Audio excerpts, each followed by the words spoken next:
We can't, the cinemas, clubs, restaurants still shut. It needs to be open. We need to make money. Come on. Come on. MPs, get your brain together, please. Okay, very good. Agree. Agree. Yeah. Okay, Bryony, you're going to pick someone else? I could, yeah. So I could just go through. So Sarah. We need to be safe in journeys, in the buses, in the trains, and they told us you need to wear the mask and the gloves. But what about we can't breathe? But this is not normal. You should clean the trains. You should clean the buses. You should put hygienic on the buses and the trains, and you have like first aid with you guys in the back, so you can wash your hands on it and clean your hand, so you can be careful, don't touch anything. And this is exhausted to make every people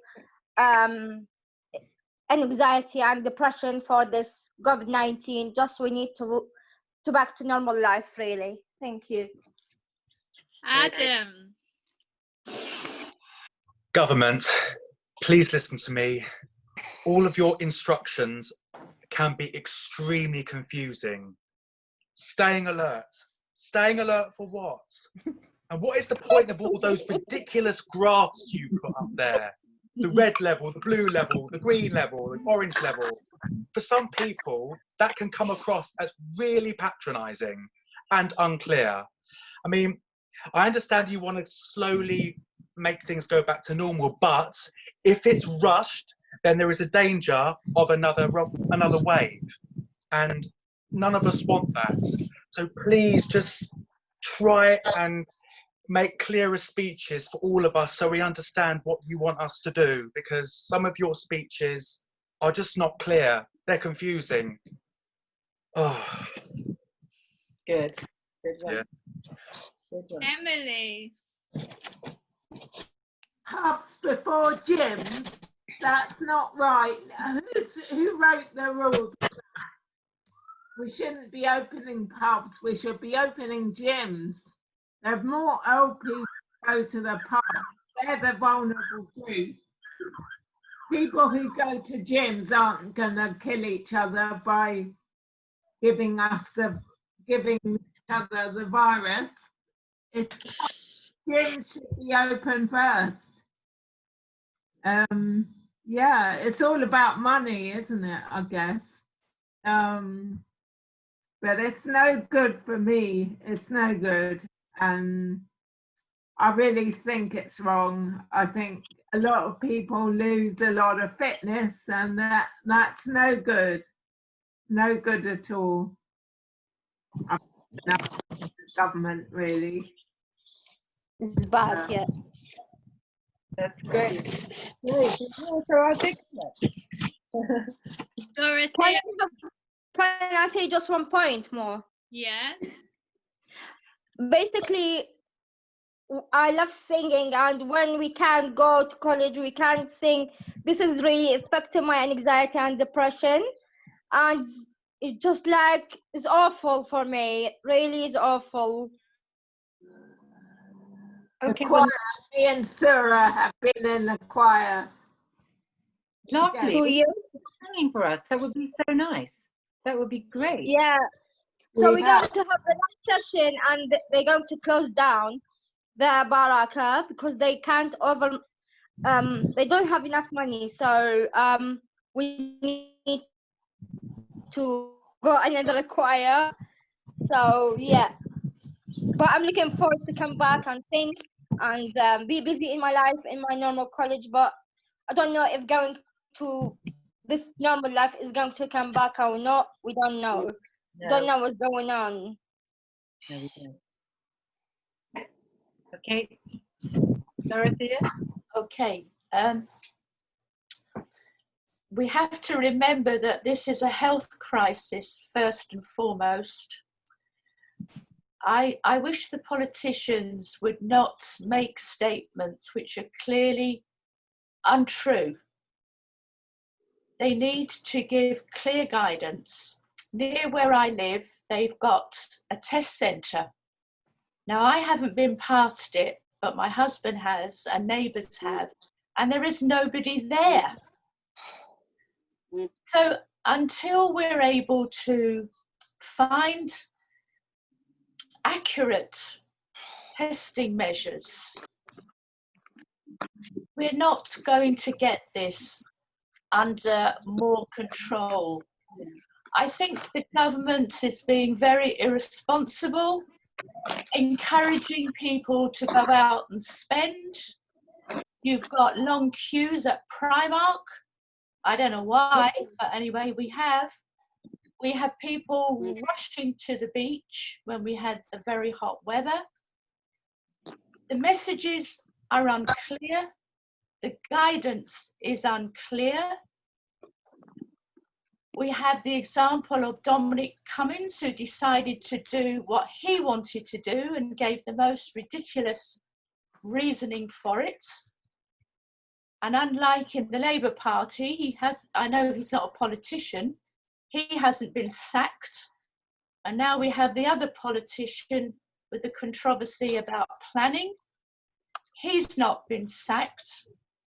How can we respect those who are supposed to be governing our country? We have people who don't want to follow rules and who will say, you can't tell me what to do. And many of the politicians are not giving the right guidance. We have to remember this is a health crisis. We haven't cracked it yet. We haven't found a vaccine yet. And when we have seen pictures on the television of people in hospital with this virus, it's very, very serious. And that does have to be remembered. We now don't have the science informing us. We don't have the daily briefings. We are very much being kept in the dark. I was a teacher, and my daughter is a teacher, and the ridiculous education minister that we've got saying that they're all going to go back to school with classes of 30 or more, I think is irresponsible and unsafe in September. Amen. Amen to that. Amen to that. Okay, Duncan.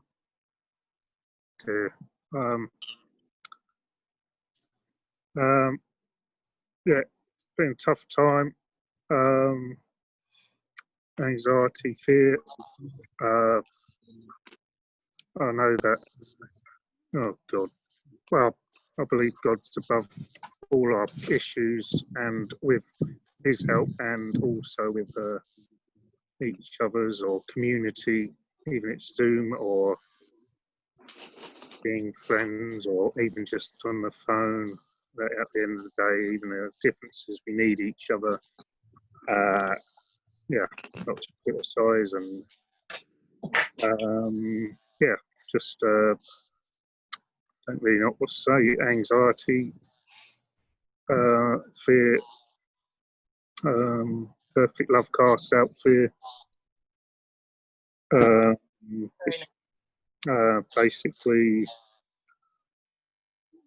yeah, just I know there's hope, and it's not easy. It's not easy. I know it's not easy. So yeah, just hope the government does the right thing. I know it's hard because it's never been in this country before or anything like this. I don't think in my lifetime anyway. So thank you and love you all. Amen. Sorry, is that all right? Oh, nothing's not all right. Everything's all right. Everything's all right. This is a space, a safe space. You can say what you like. Totally fine. All right, all right. Do you. you have anything to say, Yeah, I Dan? just feel self-conscious. Thank you. Rebecca? I think the coronavirus will be gone by 2021 or 2022 or 2023. Fingers crossed. And my heart goes to all the people who's got the virus. It breaks my heart to see sick people in hospital. I saw a video on YouTube that all the patient hospital been tied with tubes and oxygen tank. It really hurt me. But I'm Christian. I believe in Jesus, the Son of God. Jesus will bless all the sick and heal everyone. And Jesus, in his power, will end the virus. And I'm praying every day. In the lockdown, I just making myself busy, like doing arts, doing drama with you guys, choir, being with my son, going shopping. Every time I step out on the street, I see a lot of queue, and you need to wear a mask. When you enter the house, wash your hand. When you go out, wash your hand. Take hand gel when you're on the train and bus, wear the mask. And keep praying. Pray to Jesus. He's the only one who's going to end the virus. Amen. Okay. Thank you. Right. Can I just put a bit of perspective on all this? And this is not coming from someone that doesn't understand what's going on, because my little 16-month-old little sister died in the 1950s epidemic. My fiance was HIV positive. A little bit of perspective in all this. Do you know that there's been over 3 million deaths of children under 5 this year alone? Over 4 million people have died from cancer. Yes. Always be viruses. There will always be viruses. I really agree. Yeah. You know, all we're putting out there is fear. That's not how I dealt with my life. My fiance and I faced HIV together. I didn't get the HIV, and that's not because that we weren't together. We were together, and I didn't get it. You know, I've had cancer. I did not run for the hills. I faced it head on. You do not run from death. You face it and you either conquer it or it is your time to go. We've got to stop the fear. There will always be viruses. Everything on this planet is out to kill us. We are dying from the moment we are born. We're not going to get off this planet alive. None of us. You know, so we need a bit of perspective. And for vaccines, they now think my disability was caused by the polio vaccine. So don't think for one moment that vaccines are a cure-all. They're not for everyone. Sorry, just had to put that out there because of everything I've been through. Absolutely. Yes, put everything in perspective. Yeah, we need perspective. It's fine saying, yes, it's bad and we have to take precautions. But this has caused so much. I'm getting, because I'm on such a lot of boards, there's been an increase in domestic violence. There's been an increase in paedophilia to children through the websites. And no, you know, you've got mental health people, all this separation is not good for us. I agree.